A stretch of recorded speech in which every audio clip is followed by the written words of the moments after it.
Takže čo je nové v dielni? Ako ste už mohli v jednom videu vidieť, doplňal som tu vlastne banický mach a budem tu upevňovať takýto vlastne roštík. Nič momentálne som nejaké iné nenašiel, ale pôjde sa to zameniť za niečo iné. Zatiaľ to je všetko len v testovacej fáze, čiže uvidím až na vode, či mi to vlastne nejako bude tam fungovať, či to nebude proste tu na veľa materiálu sa zastavovať. Všetko sa uvidí v teréne. No momentálne idem riešiť ešte práve tu nešťastné mliešky, ktoré tu boli a nie sú zlé, dobre je to myslené, ale veľmi sa tu zachytáva materiál. Zväčšil som vlastne aj uhol toho nasypu, tým, že som vlastne prevrtal tie díry, tie držiaky na to, aby som vlastne zväčšil ten uhol. Dá sa to stále regulovať. Stabilita by mala ostať rovnaká, ale chcem s týmto roštom niečo vymyslieť. Možno, že to bude fungovať. Zase je to v testovacej fáze. Všetko sa uvidí, až keď to dokončím a otestujem. Rošt si predstavujem niekde v takejto úrovni, možno centimetr a pol nad. Že nejaký ten materiál, ktorý prejde aj cez tieto mliešky, prejde aj popod. Ale ten väčší materiál vysklzol a nezachytil sa hlavne na tomto, aby to proste nebranilo. Myslím si, že tieto mliešky sú o mnoho menšie a dokážu separovať ten materiál na to, aby proste tu nás sa nezachytávalo, lebo tu je to celkom problém. Uvidíme, čo poriešime.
Takže pokus a omyl znova.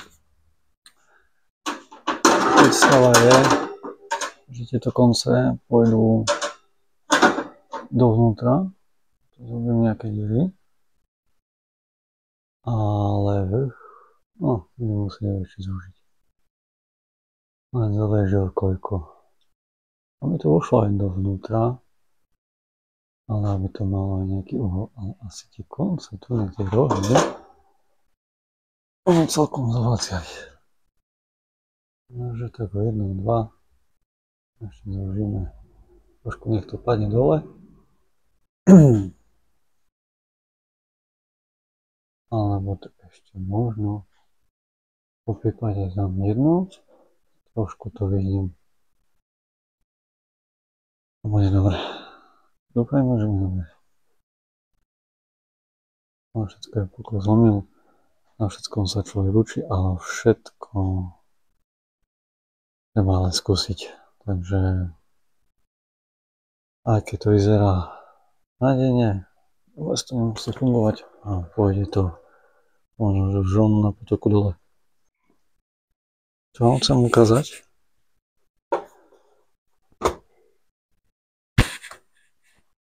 Je tento klasický VB Extreme, ale doplnený o ďalší banický mrak, ktorý sa dá kúpiť v rozličných obchodoch s rozličným tovarom.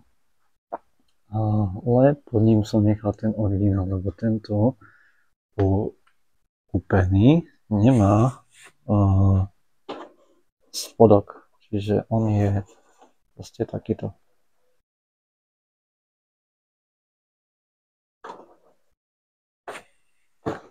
Tým pádom by mohlo prejsť sa to možno aj cez krz.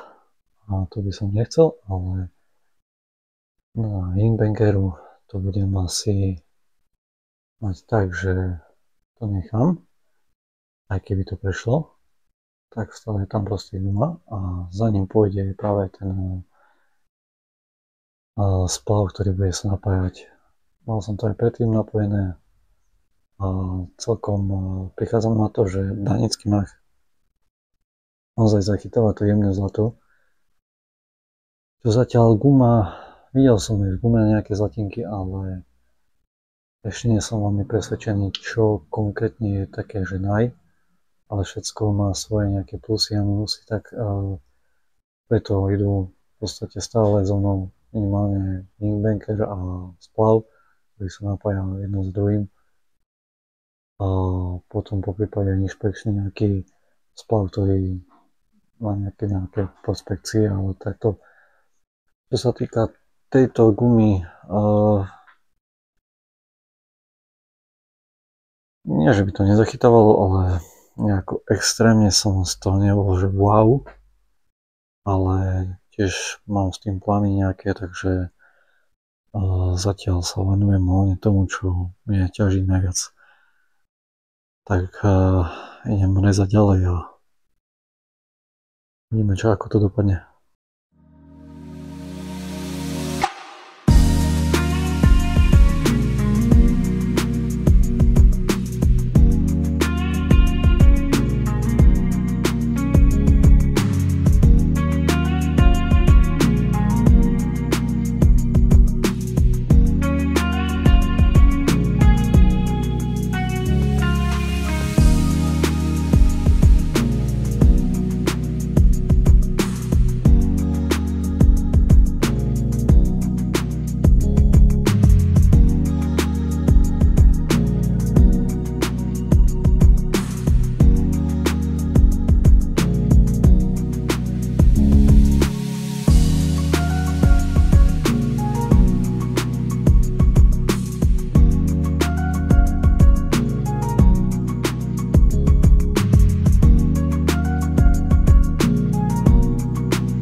Takže všetko vyzerá úplne super, ako som si to predstavoval. V podstate je to tu založené v bokoch, v dierách, to voľné.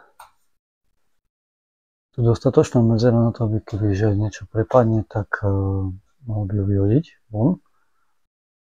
A vrch Trošku jo. V podstate nejak, toto ešte musím vymyslieť, aby to nebolo úplne takto, tohto. Ale chcel by som to pekne spolu, že tu na niečo vymyslím, aby to bolo ako keby jednotné. Vyzerá to celkom skoro. Ak aj tamto niečo sa zachytí, tak to šmykne bokom kľudne. Ja si myslím, že celkom dobre.